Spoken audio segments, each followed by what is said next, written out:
بسم اللہ الرحمن الرحیم۔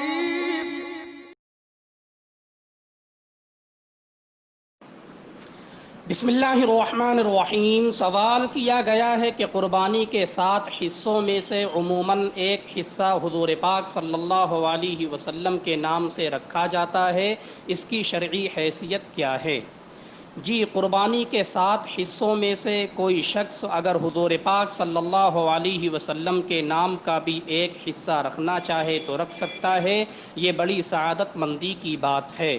البتہ یہ بات دھیان میں رہے کہ 7 ناموں میں حضور پاک صلی اللہ علیہ وسلم کا نام بھی شامل ہی کرنا یہ ضروری نہیں ہے، جیسا کہ آج کل لوگ ضروری سمجھتے ہیں۔